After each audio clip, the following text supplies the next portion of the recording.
Hello दोस्तों, नमस्कार, प्रणाम।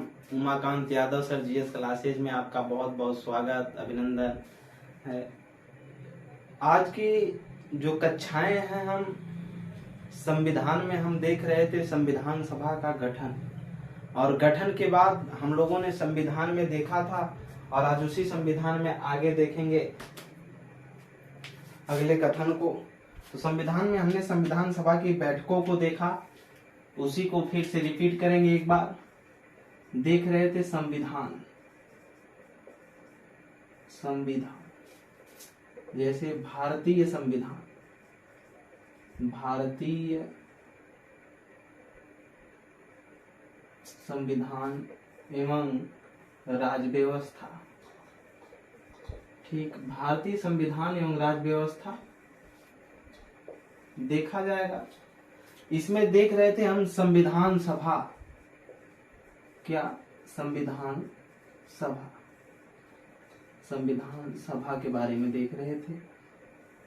हम लोगों ने देखा संविधान सभा में कि जो फर्स्ट मीटिंग थी, फर्स्ट बैठक जो पहली बार बुलाई गई थी, वो बुलाई गई थी 9 दिसंबर 1946 को। 9 दिसंबर 1946 को बुलाई गई थी, और इसमें डॉक्टर सच्चिदानंद सिन्हा को, जो सर्वाधिक उस सभा के सीनियर व्यक्ति थे, उनके द्वारा क्या किया गया था, उनको अस्थायी अध्यक्ष बनाया गया। हमने बताया था किसी भी कार्य को आरंभ करने से पहले जहां कई लोग इकट्ठा हों, कोई भी कार्य पर चर्चा होनी हो, विषय पे बात होनी हो, उसके पहले एक अध्यक्ष जरूरी होता है संचालनकर्ता के लिए।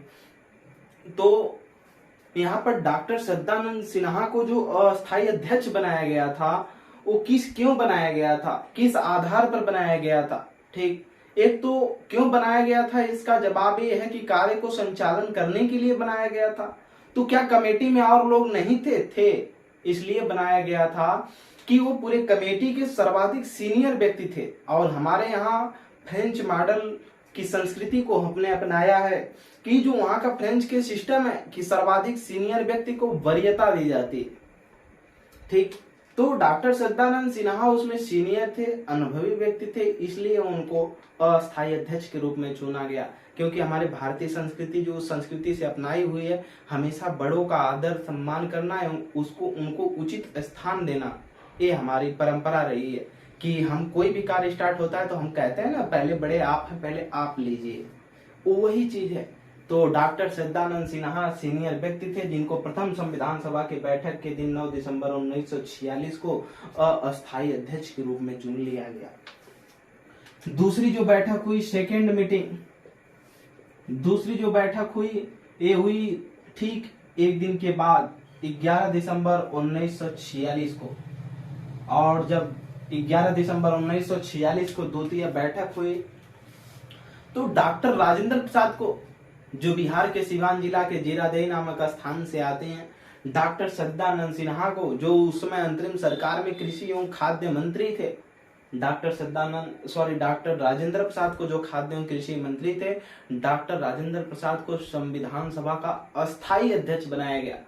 अब क्वेश्चन पूछा जाता है कि संविधान का अस्थायी अध्यक्ष डॉक्टर सच्चिदानंद सिन्हा, संविधान का अस्थायी अध्यक्ष डॉक्टर राजेंद्र प्रसाद। लेकिन अगर पूछता है कि संविधान का अध्यक्ष, संविधान सभा का अध्यक्ष, तो डॉक्टर राजेंद्र प्रसाद को ही टिक करेंगे, क्योंकि वो अस्थायी अध्यक्ष थे। हम लोगों को तीसरी मीटिंग देखना था। तो जो थर्ड मीटिंग की बैठक हुई थी, थर्ड मीटिंग, ये हुई थी 13 दिसंबर 1946। 13 दिसंबर 1946 को संविधान सभा की तीसरी बैठक हुई, और इस बैठक में पंडित जवाहरलाल नेहरू ने, क्या हुआ, पंडित जवाहरलाल नेहरू ने, नोट करेंगे अब उस दिन के आगे, पंडित जवाहरलाल नेहरू ने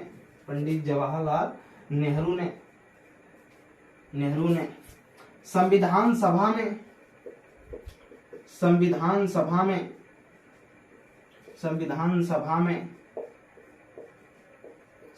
सभा में उद्देशिका प्रस्तुत किए, उद्देशिका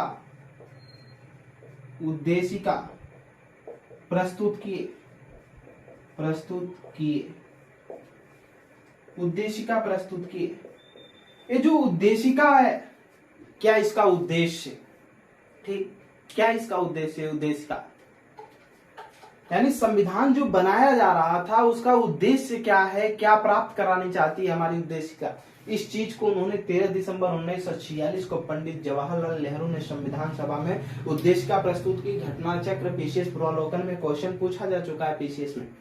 आगे की तरफ देखेंगे, यही उद्देशिका आगे चलकर, यही उद्देशिका आगे चलकर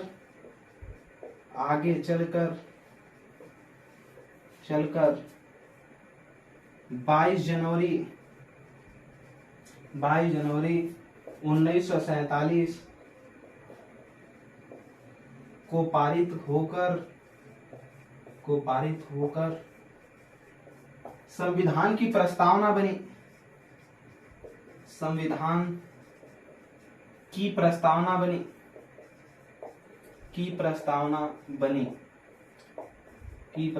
बनी।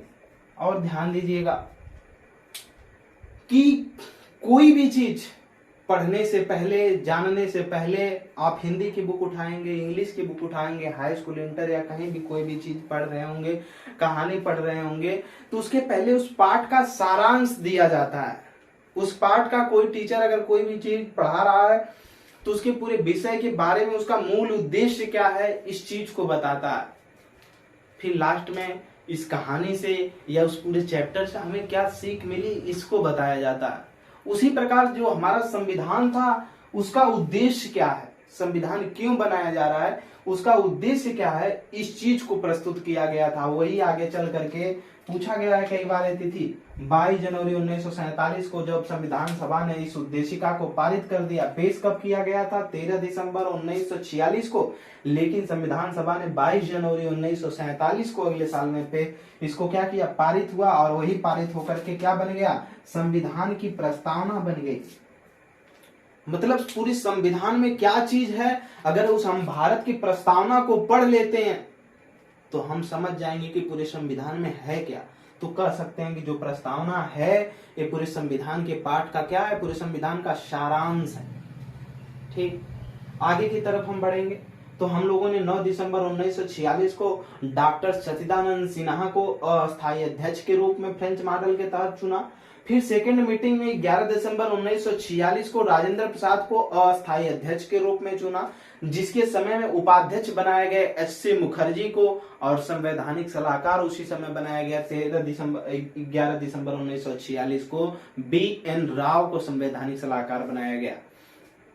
फिर थर्ड मीटिंग 13 दिसंबर 1946 को पंडित जवाहरलाल नेहरू ने संविधान सभा के बीच उद्देशिका को प्रस्तुत किया और यही उद्देशिका आगे चल करके 22 जनवरी 1947 को पारित हुई संविधान सभा के द्वारा। और पारित होने के बाद आगे संविधान की क्या बन गई, प्रस्तावना बन गई, प्रीएम्बल। ठीक, आगे हम बात करेंगे कि संविधान में आगे कैसे विकास हुए हैं इन चीजों को। आगे की तरफ देखेंगे। कोई भी दिक्कत परेशानी होने पर आप हमको कमेंट बॉक्स में बताएंगे और ज्यादा से ज्यादा हमारे चैनल को सब्सक्राइब, लाइक और एक दूसरे तक शेयर करिए ताकि बेहतरीन कंटेंट मिल सके और वो बेहतरीन पढ़ भी सके। ठीक, इधर उधर गुमराह न हो सके, ये आपकी भरपूर प्रयास होना चाहिए, आपका भी और हमारा भी। आगे की तरफ बस धैर्य बनाए रखिए हमारी क्लास में। आगे की तरफ देखेंगे 20 फरवरी 1947 को 20 फरवरी 1947 को 20 फरवरी 1947 को ठीक 1947 को भारतीय स्वतंत्रता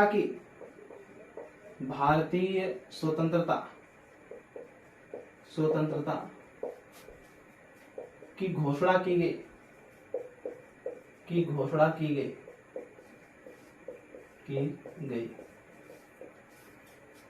यानी 20 फरवरी 1947 को क्या की गई, भारत की स्वतंत्रता घोषणा की गई। बाई किसके द्वारा, नीचे देखेंगे, बाई क्लीमेंट इटली के द्वारा। इटली कौन थे, ब्रिटिश पीएम, नोट करेंगे, ब्रिटिश पीएम। ब्रिटिश पीएम के तहत इसको क्या किया गया, घोषणा किया गया कि जो भारत है, कि भारत को 20 जून 1947 को दो डोमेनियन स्टेट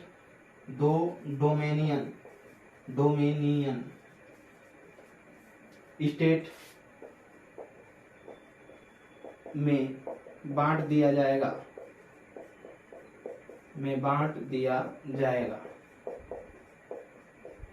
और ध्यान दीजिएगा, ये जो डोमेनियन स्टेट है, दो का मतलब भारत और पाकिस्तान, लेकिन डोमेनियन स्टेट क्या होता है, अधिराज्य क्या होता है, इसको जानना बहुत जरूरी है। अधिराज्य का मतलब होता है हम स्वतंत्र नहीं होंगे, वो प्रशासन अंग्रेजों के द्वारा बनाए गए प्रशासन के ही हम अधीन चलेंगे। अभी हमारी पूर्णतः स्वतंत्रता नहीं होगी, लेकिन बस हमको स्वतंत्रता घोषित किया जाएगा, लेकिन अधिराज्यों के रूप में। किसके, डोमेनियन स्टेट के रूप में भारत को भी और पाकिस्तान को भी। जो भी गवर्नर नियुक्त होते रहते हैं, जैसे पहले अंग्रेज आते थे गवर्नर नियुक्त होकर के, लेकिन इस समय के जो गवर्नर बनेंगे वो भी भारत शासन अधिनियम 1935 के ही तहत अंग्रेजों के द्वारा बनाएंगे। जितने भी नियम कानून प्रशासन चलेगा इसी के तहत चलेगा। तो एक घोषणा फरवरी 1947 में हुई कि 20 जून 1947 को भारत को दो डोमेनियन स्टेट में बांट दिया जाएगा, एक भारत अधिराज्य और एक पाकिस्तान अधिराज्य को। और इधर भारत के जो अधिराज्य के गवर्नर बने वो सी राजगोपालाचारी बने, तो इसीलिए, और उधर के जो गवर्नर बने मोहम्मद अली जिन्ना बने बाद में बंटवारे के बाद। तो पूछा जाता है कि स्वतंत्र भारत के अंतिम एवं प्रथम एवं अंतिम भारतीय गवर्नर जनरल, स्वतंत्र भारत के प्रथम एवं अंतिम भारतीय गवर्नर जनरल। तो जब भारतीय पूछेगा तो सी राजगोपालाचारी। केवल अगर पूछता है कि स्वतंत्र भारत के अंतिम एवं प्रथम गवर्नर जनरल, तो अंतिम जो गवर्नर जनरल था स्वतंत्र भारत का और प्रथम केवल भारत का अगर पूछा जाता है, भारतीय शब्द नहीं आता है, तो लॉर्ड माउंटबेटन हो जाएगा। ठीक, उसी ने भारतीय स्वतंत्रता घोषणा जो आई थी, क्या आया था देखिएगा नीचे, मार्च 1947 लॉर्ड माउंटबेटन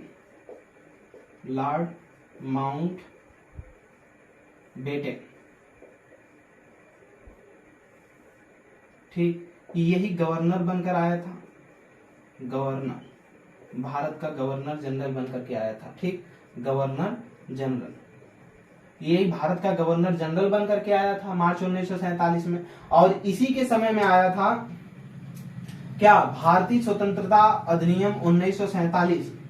ठीक, क्या, भारतीय स्वतंत्रता अधिनियम 1947। ठीक, इसी का एक नाम मिलता है भारतीय स्वतंत्रता अधिनियम का, माउंटबेटन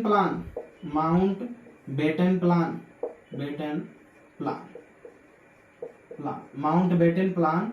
ठीक, 1947। इसी के तहत, इसी को बोलते हैं डिक्की बर्ड प्लान।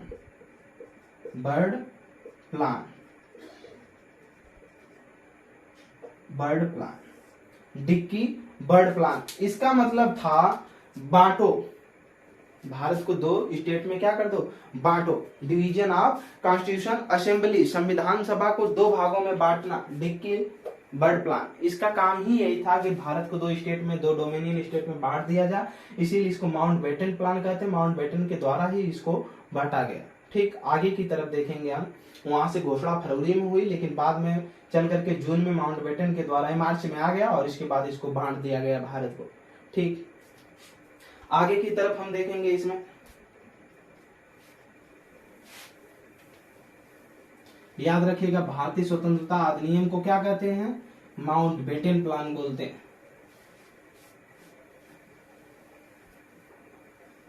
इसके बाद क्या हुआ, फिर जब बंटवारे की बात आ गई, तो जब बंटवारा हुआ तो जो 389 मेंबर थे संविधान सभा में, ठीक, इसको देखेंगे तो 389 में से जो 299 थे, ठीक, ये क्या हुए, 299 सदस्य ये इंडिया की तरफ झुके, यानी इंडिया में अपना मत दिए। और डॉक्टर राजेंद्र प्रसाद को क्या बनाया, भारत का आगे राजेंद्र प्रसाद आगे इनको चल करके ही राष्ट्रपति की तरफ मोड़े। यानी पहली बार हमारे भारत के राष्ट्रपति का चुनाव नहीं हुआ था, संविधान सभा के द्वारा ही राष्ट्रपति इनको 24 जनवरी 1950 को घोषित किया गया। आगे की तरफ देखेंगे, दूसरे तरफ कितने मेंबर निकले, यहाँ देखा जाएगा तो 90, और ये चल करके 90 सदस्य, ठीक, ये पाकिस्तान गए और बाद में इन्होंने गवर्नर बनाया पाकिस्तान का मोहम्मद अली जिन्ना को, ठीक। और याद रखिएगा इसके बीच में ही जो भारत के गवर्नर बने थे वो बने थे सी राजगोपालाचारी, ठीक, दक्षिण भारत के रहने वाले सी राजगोपालाचारी, जिन्होंने क्लास 10th के यूपी बोर्ड की किताबों में उन्होंने द इंटेंटेड पूल, जादुई तालाब की क्या लिखा है, कविता लिखा है, सॉरी स्टोरी लिखा है। आगे की तरफ देखेंगे,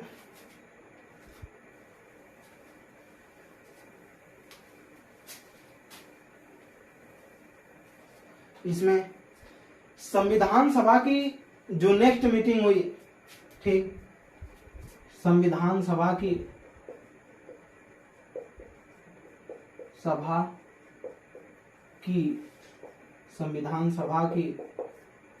अगली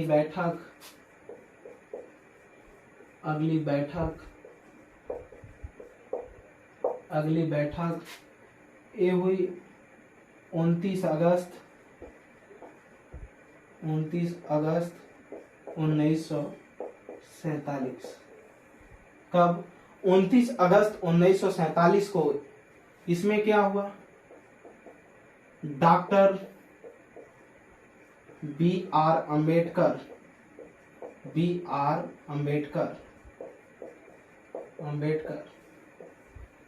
को प्रारूप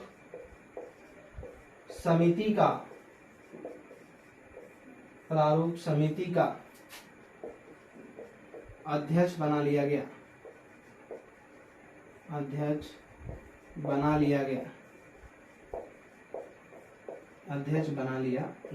ठीक। ध्यान दीजिएगा, जो डॉक्टर बी आर अम्बेडकर थे, ठीक, ये जो प्रारूप समिति के अध्यक्ष बना लिए गए। अब प्रारूप समिति क्या है, ड्राफ्टिंग कमेटी जिसको इंग्लिश में बोलते हैं, एसएससी कई बार इसको पूछ चुका है, ड्राफ्टिंग कमेटी इसको बोलते हैं, ड्राफ्टिंग कमेटी, मीनिंग देख लीजिएगा एक बार, कमेटी, ड्राफ्टिंग कमेटी।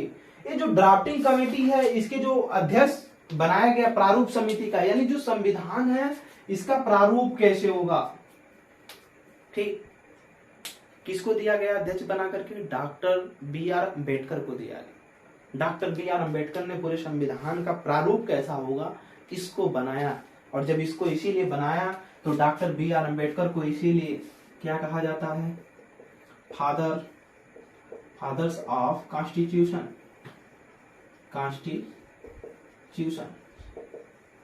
संविधान का क्या जनक माना जाता है, संविधान के पितामह या संविधान का जनक माना जाता है किसको, डॉक्टर बी आर अम्बेडकर को। क्यों, क्योंकि इन्होंने प्रारूप को पूरे बना कर दिया था। जो इंजीनियर पूरा मॉडल बनाता है ना किसी घर के संरचना का, उसका इसी तरह इन्होंने पूरे संविधान के प्रारूप को बना करके दिया। और जो प्रारूप समिति बनाई गई इसमें 6 सदस्य थे, इसमें 6 सदस्य थे, और जिसमें डॉक्टर बी आर अम्बेडकर क्या थे, अध्यक्ष थे, ठीक, जिसमें डॉक्टर बी आर अम्बेडकर क्या थे, अध्यक्ष थे उस समिति के। तो संविधान में आगे चल करके बहुत सी समितियों को बनाया गया कि कौन सी समिति किस चीज पर विचार करेगी, और वो समिति विचार करेगी, उसका अध्यक्ष होगा, और वो समिति फिर विचार करने के बाद हमको सौंपी जाएगी, और जब सौंपी जाएगी, जैसे मौलिक अधिकार है, तो उसके लिए तेज बहादुर सप्रू समिति गठित किया गया, ठीक। तो तेज बहादुर सप्रू समिति ने मौलिक अधिकार पर विचार किया, फिर उसको दिया, यानी दूसरे देशों के संविधान से उसको पहले पढ़ा गया, फिर वो विचार किए गए, संविधान सभा के सामने रखी वो कमेटी ने अपनी बातों को, फिर संविधान सभा ने उन क्या क्या बातों को ग्रहण करना है उन बातों पर विचार करके फिर इसके बाद संविधान को लिखा गया। आप समझ सकते हैं कि कितनी कठिन बात को लिखा गया कि जो आज के 70 साल 75 साल पहले लिखा गया संविधान आज हमारे लिए कितना उपयुक्त साबित हो रहा है। बस कुछ परेशानियों के लिए हमारे संविधान सभा के लोगों ने आर्टिकल 368 में संविधान संशोधन की बात को भी जोड़ कर गए। क्यों गए? वो जानते थे कि आने वाले समय में कुछ न कुछ जरूर ऐसी कमियां होंगी। जैसे हम लोगों ने साइबर क्राइम के बारे में देखा, तब नेट उस समय में नहीं था, जब हमारे देश आजादी के करीब में था नेट नहीं था, और जब नेट नहीं था और नेट 2000 में आया तो 2000 के लिए ऐसा कानून बन सकता है संशोधन करके संविधान में। ठीक, तो देखा जाए आगे की तरफ, जब प्रारूप समिति के अध्यक्ष मान लिए गए डॉक्टर BR अम्बेडकर को, इन्होंने पूरे संविधान के प्रारूप को, मसौदा को क्या किया, बना करके दिया, मसौदा समिति। आगे की तरफ इसको देखेंगे प्रारूप समिति ड्राफ्टिंग कमेटी को कि इसमें कौन से 6 सदस्य थे, कौन। और याद रखिएगा हमने कल बताया था कि संविधान को अपने हाथों से लिखने वाले हस्तलिखित, ठीक, कौन थे? डॉक्टर प्रेम बिहारी नारायण रायजादा। डॉक्टर प्रेम बिहारी नारायण राजा ने संविधान को क्या लिखा था? अपने हाथों से लिखा था। आगे की तरफ देखेंगे इसमें प्रारूप समिति, क्या प्रारूप समिति, प्रारूप समिति, प्रारूप समिति, प्रारूप समिति, इसी को बोलते हैं drafting committee, drafting drafting committee, committee, ठीक, ड्राफ्टिंग कमेटी। देखिएगा प्रारूप समिति, इसमें अध्यक्ष अध्यक्ष अध्यक्ष हमने देखा कौन थे अभी? Doctor BR Ambedkar, doctor BR Ambedkar, BR Ambedkar, Ambedkar, doctor BR Ambedkar. ठीक, अब 6 अन्य सदस्य थे, हमने बताया इसमें 6 सदस्य, जो 6 सदस्य थे इनको देखा जाएगा कौन कौन सी समितियों में 6 सदस्य जुड़े। ठीक, पहले जो व्यक्ति थे उनका नाम था DP खेतान, DP खेतान, क्या DP खेतान। ठीक, DP खेतान साहब की मृत्यु बीच में हो गई। इनके मृत्यु के बाद जो इनका स्थान लिए वो लिए TT किशड़ा मचारी, TT किशड़ा मचारी, किशड़ा मचारी। यानी संविधान सभा के जो पहले सदस्य माने गए वो DP खेतान जी थे, लेकिन इनके मृत्यु के बाद TT किशड़ा मचारी को रख लिया गया। आगे के दूसरे व्यक्ति को देखेंगे, वो थे VL मित्र, VL मित्र, क्या VL मित्र, BL मित्र। जो VL मित्र थे रिजाइन दे दिए, त्याग पत्र। भाई इनकी बात को नहीं सुना जा रहा होगा उस समय, या कुछ कहे होंगे नहीं माना गया होगा, तो इन्होंने असंतुष्ट होकर क्या कर दिया? त्याग पत्र दे दिया। और जब त्याग पत्र दे दिया तो बाद में इनके स्थान को संभाले माधवराव। कौन? माधवराव। ठीक, माधवराव ने संभाला था। ये पहले व्यक्ति हुए, दूसरे हुए, तीसरे व्यक्ति को देखेंगे। जो तीसरे व्यक्ति आए इसमें वो थे KM Munshi, KM Munshi, KM Munshi. और चौथे व्यक्ति को देखेंगे वो थे मोहम्मद, कौन? मोहम्मद साबदुल्ला, साबदुल्ला, साबदुल्ला, मोहम्मद साबदुल्ला, मोहम्मद साबदुल्ला। पांचवें व्यक्ति को देखेंगे तो थे गोपाल स्वामी आयंगर, गोपाल स्वामी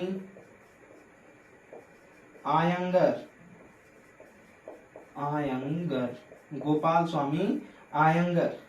लास्ट व्यक्ति को देखेंगे छठवें, तो ये थे किशड़ा स्वामी अय्यर, किशड़ा स्वामी अय्यर, किचड़ा स्वामी अय्यर, किचड़ा स्वामी अय्यर थे। अब ध्यान दीजिएगा, जो प्रारूप समिति बनी इसके अध्यक्ष कौन बनाए गए? Doctor B R Ambedkar. इसके बाद डॉक्टर बी आर अम्बेडकर जो थे, उनके साथ साथ हमने बताया कि कोई भी कमेटी बनती है तो उसमें कुछ पढ़े लिखे विद्वान भी होते हैं। जो कमेटी को बात सौंपी जाती है वो विद्वान उसी पर अध्ययन करके आगे की बातों को बढ़ाते हैं। तो जो 6 सदस्य जुड़े उसमें डॉक्टर जो डीपी खेतान थे, उनकी मृत्यु के बाद उनका स्थान कौन ले लिया डीपी खेतान की जगह पे? ये ले लिए कौन? टीटी किचड़ा मचाई ले ली। फिर बी एल मित्र थे, भाई इनकी बात को नहीं माना गया तो इन्होंने त्यागपत्र दे दिया, और जब त्यागपत्र दे दिया तो इनका स्थान माधव राव ले लिए। फिर अगले व्यक्ति को हमने देखा के एम मुंशी हुए, मोहम्मद साबदुल्ला हुए, फिर गोपाल स्वामी आयंगर हुए, फिर अगला किचड़ा स्वामी अय्यर हुए। ये प्रारूप समिति के सदस्य थे। तो क्वेश्चन यहाँ से भी पूछा जाता है कि प्रारूप समिति के सदस्य रहे हैं नहीं है। तो कोई भी अगर नहीं है पूछा जाएगा तो इसमें से दे जा 3 नाम सही देगा, 1 गलत दे देगा। ठीक, तो ये सारी चीजों को देखना है आपको। आगे की तरफ देखेंगे, कोई भी दिक्कत परेशानी होने पर आप कमेंट बॉक्स में हमको बताएंगे। बस क्लास में धैर्य बना करके और बेहतरीन तरीके से सीखते रहिए। चैनल को ज्यादा से ज्यादा सब्सक्राइब, लाइक, शेयर भी करते रहिए और बेहतरीन तरीके से पढ़िए। और घर पर जो चीज पढ़ाया जाता है उसके साथ प्रैक्टिस सेट और प्लस उसको 2 से 3 बार 4 बार पढ़ना जब तक वो तैयार नहीं हो जाते। आगे की तरफ देखेंगे, संविधान लागू हुआ।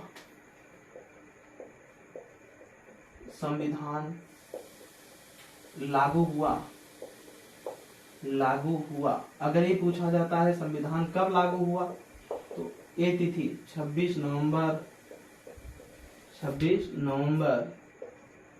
1949।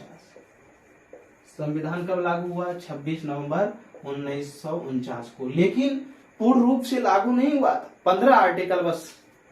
ठीक, आगे देखेंगे, पूर्ण रूप से लागू हुआ संविधान, पूर्ण रूप से लागू हुआ। पूरे आर्टिकल नहीं, सॉरी वहां 15 हमने बोला था, पूरा आर्टिकल नहीं लागू हुआ, पूर्ण रूप से लागू हुआ। अब पूर्ण रूप से जब लागू हुआ, ये कब लागू हुआ? 26 जनवरी 1950। और जब लागू हुआ तभी हमारे देश को क्या घोषित कर दिया गया? गणतंत्र। और तभी हम क्या 26 जनवरी को गणतंत्र दिवस मनाते हैं। क्या मनाते हैं? गणतंत्र दिवस मनाते हैं। और गणतंत्र दिवस पर दिल्ली के राजपथ पर राष्ट्रपति तिरंगा झंडा फहराता है। गणतंत्र दिवस पर दिल्ली के राजपथ पर राष्ट्रपति तिरंगा फहराता है। स्वतंत्रता दिवस पर लाल किले पर प्रधानमंत्री राष्ट्रीय तिरंगा झंडा फहराता है। ठीक, सर्वाधिक बार अब तक तिरंगा झंडा पंडित जवाहरलाल नेहरू ने फहराया। ठीक, उससे कम इंदिरा गांधी ने। तो संविधान जो लागू हुआ 26 नवंबर 1949 को हुआ। पूर्ण रूप से जो लागू हुआ वो 26 जनवरी 1950 को हुआ। और जब हुआ तो गणतंत्र दिवस। अब पूछी जाती है कि जो संविधान लागू होने की तिथि 26 पूर्ण रूप से 26 जनवरी ही क्यों रखी गई थी? तो ध्यान देने योग्य बात है कि 26 जनवरी 1929 को कांग्रेस के एक लाहौर अधिवेशन हुआ। ठीक, लाहौर अधिवेशन। और कांग्रेस का जब लाहौर अधिवेशन हुआ तो इसकी जो अध्यक्षता कर रहे थे वो पीटी पंडित जवाहरलाल नेहरू कर रहे थे। ठीक, इस अधिवेशन की अध्यक्षता कर रहे थे। तो पंडित जवाहरलाल नेहरू ने लाहौर रावी नदी के तट के किनारे 26 जनवरी 1929 के दिन लाहौर रावी नदी के तट पर रात्रि 12 बजे उन्होंने नवगृहित तिरंगे झंडे को फहराया। आज जो तिरंगा हम राष्ट्रीय तिरंगा झंडा देख रहे हैं ये वैसा नहीं था पहले, बस 3 पट्टियां ही थी। ठीक, जिसपे चरखा छपा रहता था। आज चक्र नहीं, तब था चक्र। तो इधर 22 जनवरी 1947 के बाद राष्ट्रीय ध्वज में वो स्वीकार किया गया, जब राष्ट्रीय ध्वज तब उसको आया। ठीक, उसकी डिजाइन हर चीज किसने तैयार किया इसको देख लिया जाएगा बाद में। सुरैया तैयब जी कौन थे, इन्होंने क्या किया, पिंगली वेंकैया ने क्या किया, ये सारी चीजें तो समय की बात है, हर चीज एक ही जगह नहीं सीखा जा सकता। देखिएगा 26 जनवरी 1929 को लाहौर अधिवेशन में जब पंडित जवाहरलाल नेहरू ने नवगृहित तिरंगे झंडे को फहराया, और एक चीज और याद रखिएगा, ध्वज और झंडा, ध्वज क्या होता है और झंडा क्या होता है, पहले तो इसमें अंतर जान लीजिए। ध्वज और झंडा, देखिएगा झंडा किसी भी प्रकार का झंडा होता है और किसी भी आकार में झंडा हो सकता है। झंडा का कोई रोल नहीं है, किसी भी प्रकार का क्या हो सकता है, झंडा हो सकता है। ठीक, लेकिन जो ध्वज होता है ये राष्ट्रीय ध्वज होता है। ठीक, जो ध्वज होता है ये राष्ट्रीय ध्वज है, ये मानक है इसका कि 3:2 में ही होगा। ठीक, वो ध्वज है, लेकिन झंडा किसी भी प्रकार का किसी भी कलर का झंडा हो सकता है। तो 26 जनवरी पर जो राष्ट्रपति क्या करता है, झंडारोहण की ध्वजारोहण, इसको पता करना है आपको कि राष्ट्रपति ध्वजारोहण करता है कि झंडारोहण करता है। ध्वजारोहण में ऊपर झंडा ले जाया जाता है कि झंडारोहण में, इसको आप हमको कमेंट बॉक्स में उत्तर देंगे। यहां देखेंगे तो हम लोगों ने ध्वज और झंडा को देखा।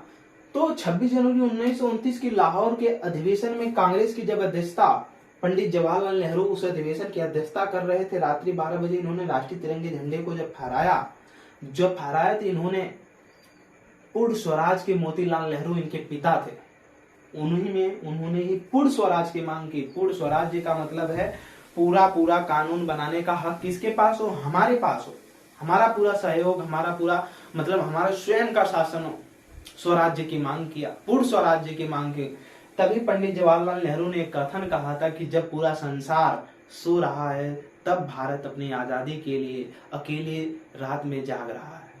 ठीक, पंडित जवाहरलाल नेहरू के पिता मोतीलाल नेहरू ने पूर्ण स्वराज की मांग की थी और तभी से ठान लिया गया था कि प्रत्येक 26 जनवरी को क्या पूर्ण स्वराज के रूप में भारतीय स्वाधीनता संग्राम के तरीके से क्या मनाया जाएगा स्वतंत्रता दिवस।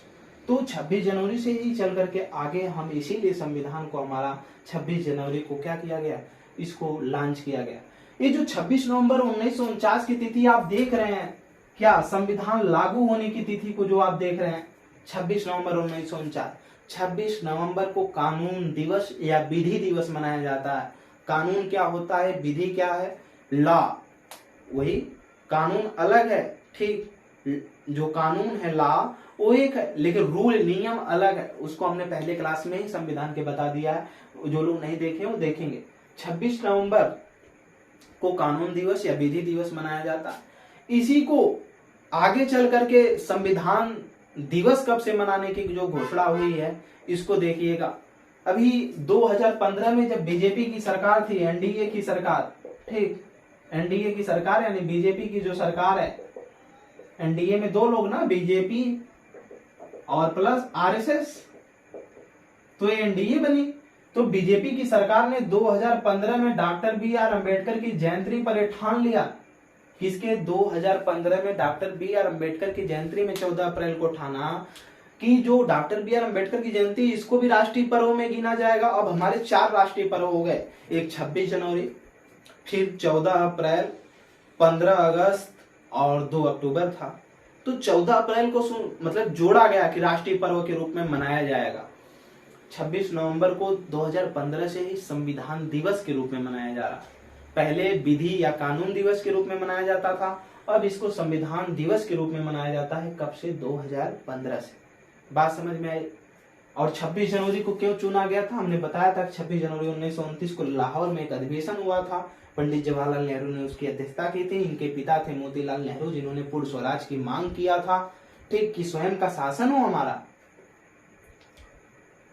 तभी से लेकर के ये कार्यक्रम आगे बढ़े हैं और भारतीय स्वाधीनता संग्राम मतलब मनाने की, स्वतंत्रता संग्राम मनाने की घोषणा की गई। प्रत्येक 26 जनवरी को हम स्वतंत्रता दिवस मनाएंगे, तभी से घोषणा हुई थी, इसीलिए 26 जनवरी को ये तिथि रखी गई थी। और 26 जनवरी 1950 को हमारा देश गणतंत्र हुआ, संप्रभु हुआ।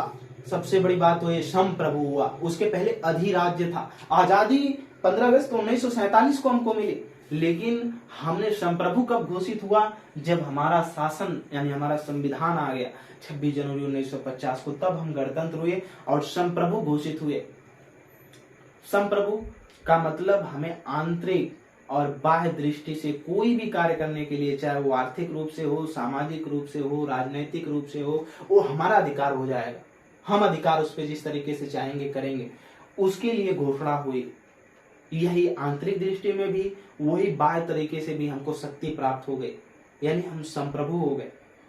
उसी को कहा गया कि हमारे यहाँ जो भारत का संविधान है, ये लोक संप्रभुता कैसे है उसको देखा जाएगा बाद में, है कि नहीं। लेकिन लोक संप्रभु यानी यहाँ के शासन की जो सत्ता है शासन की, वो जनता के द्वारा है। यानी अब्राहम लिंकन ने भी यही कहा था, अब्राहम लिंकन ने, कि जनता के द्वारा, जनता के लिए, जनता का शासन। यानी यहाँ की जो जनता है वही शासक को चुनती है और वो शासक जनता के ऊपर शासन करता। तो जनता के द्वारा, जनता के लिए, जनता का शासन, यही चीज, इसी को लोक प्रभुता यानी वास्तविक जो शक्ति निहित है वो जनता में निहित है। जनता ही चुन रही है उसको और वो कर रही। ठीक, आगे की तरफ हम इसमें अब अगली क्लास में देखेंगे संविधान सभा की समितियों के बारे में। ठीक, अगर इसमें किसी को कोई डाउट होता है तो आप हमको कमेंट बॉक्स में बताएंगे। क्लास कैसे लगी, अच्छा लगा तो उसका भी जवाब देंगे, ज्यादा से ज्यादा लाइक करेंगे और एक दूसरे तक एक कंटेंट को पहुंचाएंगे कि 26 नवंबर को विधि दिवस मनाया जाता था। संविधान दिवस कब से मनाया जा रहा है? 2015 से। किसने किया? बीजेपी की सरकार ने किया। क्यों किया? डॉक्टर बी आर अम्बेडकर को मतलब उनके जो SC ST हैं उनको दिखाने के लिए कि हम उस पक्ष में काम कर रहे हैं। उनके जयंती को राष्ट्रीय पर्व घोषित कर दिया 14 अप्रैल को। फिर झंडा और ध्वज में क्या अंतर है हमने इसको बताया। झंडा किसी भी प्रकार का हो सकता है, ध्वज उसकी एक मानक होती है, 3:2 में ही होगा। ठीक, 26 जनवरी को ही संविधान क्यों लागू हुआ इस पे भी हमने देखा। तो अब अगली कक्षाओं में हम क्या देखेंगे? संविधान सभा की समितियां, कौन कौन सी समिति गठित हुई, विचार की उस पे, तो हमारा संविधान बना। तो मेहनत से पढ़ते रहिए और क्लास में हमेशा बने रहिए। बहुत बहुत आभार आपका कि आप लोग समय दे करके जुड़ते हैं। धन्यवाद। प्रणाम।